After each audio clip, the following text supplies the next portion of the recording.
네, 박정원입니다. 오늘도 이제 심장과 순환과 관련해서 이제 수업을 하면서 좀 2페이지 정도 이제의 수업 분량이 남았네요. 그래서 지금 심장과 순환 부분 중에서도 심혈관계 관련 검사 및 치료에 대해서 한번 이제 수업을 해볼까 합니다.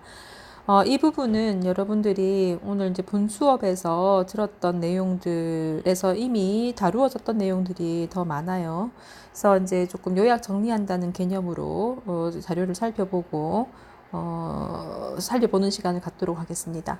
먼저 그 첫 번째에 나온 걸 보면 카디악 이미징이라고 하는 말이 있죠. 이게 심장에 대해서 이제 영상으로 살펴본다라는 의미로 이제 보실 수가 있겠고, 해서 첫 번째 나와 있는 것이 이제 에코, 카디오, 자르고 그래피라고 이제 보실 수가 있죠. 그래서 심장 안에 있는 거를 이제 초음파를 통해서 영상으로 살펴보는 그런 어떤 검사입니다. 심초음파라고 보실 수 있죠.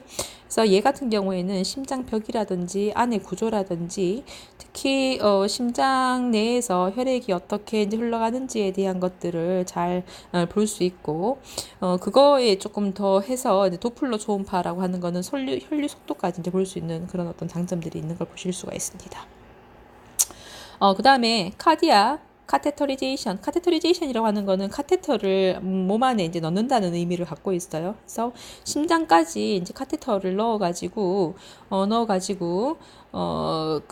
우리가 이제 필요한 경우에는 특히 이제 심장에 이렇게 관상동맥이라고 하는 것들이 심장에 퍼져 있었지 않습니까? 이제 이것 중에서 어느 한 부위에서 그 막혀버리게 되면 이 막힌 지점을 기준으로 해서 아래쪽에는 다쳤습니다. 네, 잠깐만요.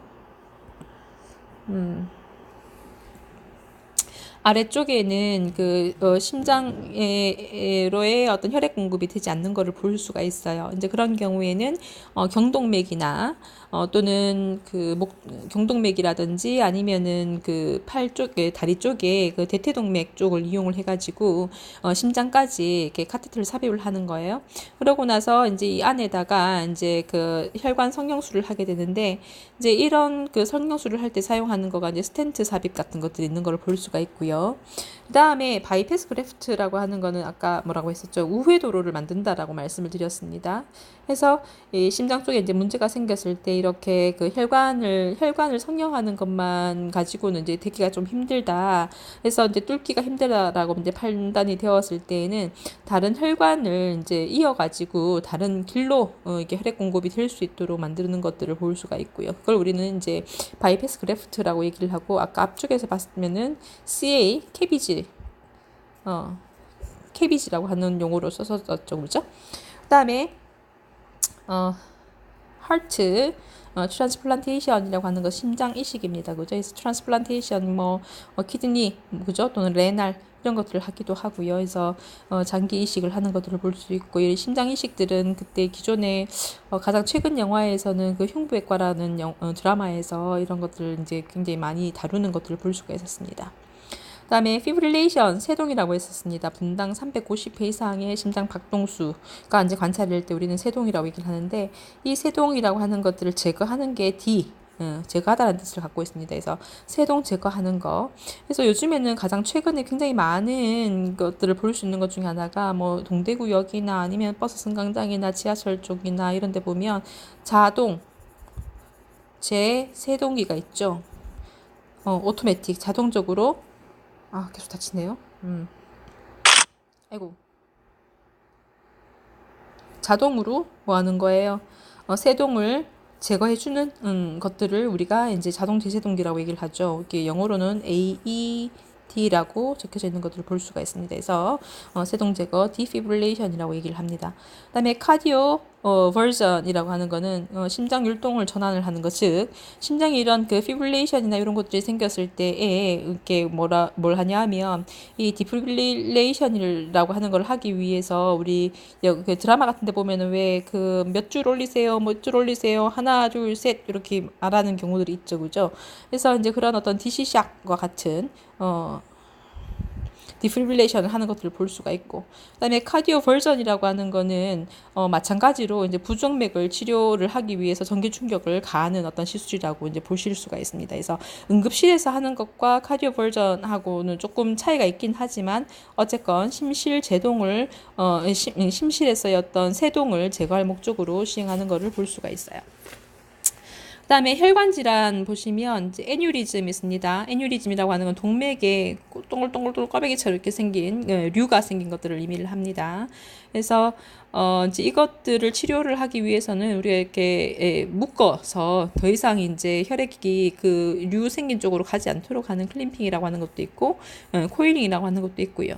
요거 용어는 배우셨죠? 액토미, 그러니까 애뉴리즘 요거를 잘라내는 그런 수술을 보실 수가 있습니다. 그다음에 베리코스 베인이라고 하는 거 정맥류예요. 정맥에는 우리가 이제 심장에서 피가 전신으로 다 흘러가고, 그다음에 다리하고 이런 쪽에 있던 그 혈액들이 다시 중력을 거슬러서 심장 쪽으로 올라가야 되는데, 근데 위로 올라가기 때문에 이 혈액들이 밑으로 다시 거꾸로 쏟아질 위험이 있죠. 근데 그 쏟아지는 것들을 막기 위해서 정맥에는 밸브가 있습니다. 근데 이 밸브가 적절하게 기능을 하지 못하게 되면 왜 이렇게 적어지는 것일까? 꺼지게 되면 꺼지게 되면이 아니고 밸브가 제대로 작동을 하지 못하게 되면 이 혈액이 심장 쪽으로 가는 것이 아니라 밑으로 이렇게 치고 내려오게 되는 거죠. 이제 그러다 보면 정맥 내에 이제 압력이 높아지면서 혈관이 이제 커지는 것을 볼 수가 있어요. 그래서 이제 우리가 그 오래 서 있는 사람들에게 특히 이제 많이 생기기도 하고요. 그래서 이제 그런 경우에는 압박 스타킹 같은 거 신으라고 얘기를 하고, 근데 이 베리코스 베인 때문에 증상 이제 통증이나 이런 것들이 있는 경우에는 정맥 그 이제 베인 스트리핑이라고 하는 시술을 이제 받기도 합니다. 그다음에 아테로스클레로시스라고 하는 거는 아테로 이게 죽상동맥 경화증이고요. 앞에서 수업할 때 아테리오라고 하는 거하고 좀 비교를 하라고 말씀을 드렸었습니다. 그다음에 딥베인 깊은 정맥에서 트롬보시스 혈전이 생긴 거를 얘기를 합니다. 그다음에 여기도 보면 아이티스라는 말이 있죠. 아르트라이티스, 그래서 동맥에 염증이 생긴 거. 플레바이티스, 정맥에 염증이 생긴 걸 우리는 플레바이티스라고 얘기를 합니다. 그래서 이런 요 단어 정도는 조금 외워두시면 좋겠고요. 그다음에 트롬보 뭐요? 혈전성 플레바이티스, 정맥염이 생긴 거를 이제 우리는 트롬보 플레바이티스라고 얘기를 하게 됩니다. 여기까지가 이제 남은 진도였고요.